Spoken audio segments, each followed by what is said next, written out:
early relationships. How do we develop an ability to think in complex ways, manage moral dilemmas, and motivate ourselves and others? This book tries to explain some of the key ideas about how we become ourselves.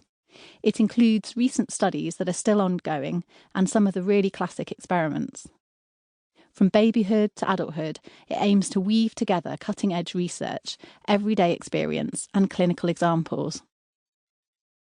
Draw a blob of lipstick on the nose of a child who is younger than about 18 months and show them their reflection in a mirror, and they tend to reach out to touch the reflected red dot or even search behind the mirror for the other child.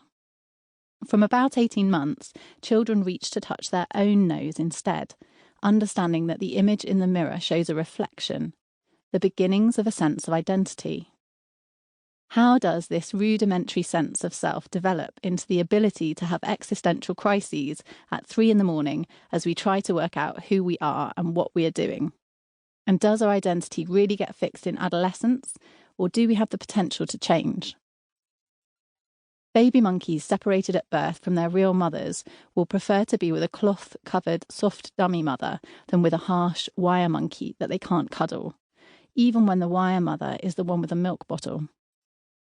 Before the classic study that established this paradox, affection and closeness were thought to be unimportant for parenting.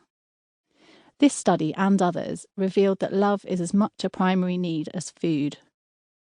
The types of bonds we develop with our caregivers as children are key to our ability to develop as adults, and they influence the way we approach romantic relationships later on.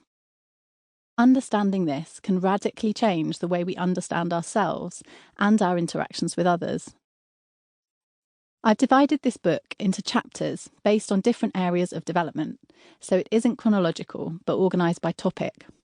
Each chapter goes through some of the most significant experiments in that field and shows how they contribute to our understanding of who we are as adults. For many of the topics, I've interviewed some of the experts to get their points of view, and I've included more recent studies too, to try to give you an overview of where the current understanding has reached. If you want to skip ahead to a different chapter, you can. Each one can be listened to as a standalone piece in its own right. This book is far from a parenting guide or child psychology textbook. It's written for anyone who's interested in how our childhood can affect our adulthood.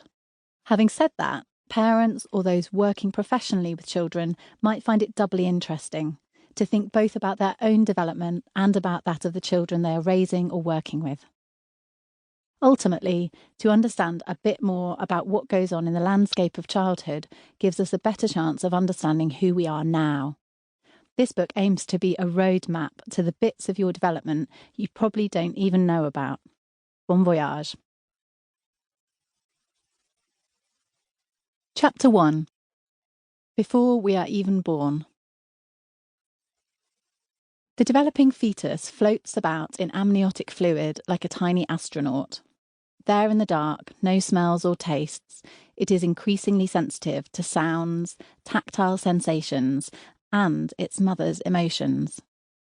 It's hard to imagine what it must be like for it as it grows into an entity with awareness.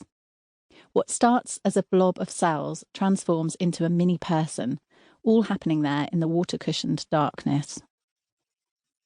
Our baby brains are built while we are in the womb. What begins as a 3 mm long neural tube develops into a brain with 10 billion brain cells or neurons and 100 trillion connections.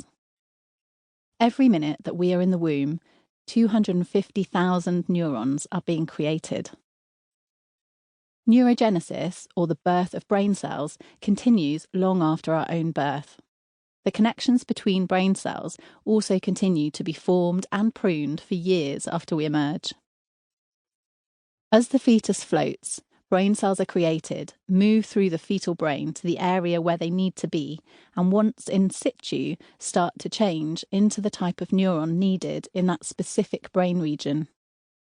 They begin to connect with other cells around them until they're part of a massive web of brain cells. This phenomenal process happens so quickly that it resembles the spread of a rampant plant like bindweed or Japanese knotweed. Between 20 and 40 weeks old, our brain grows as much in size as it does from when we are born.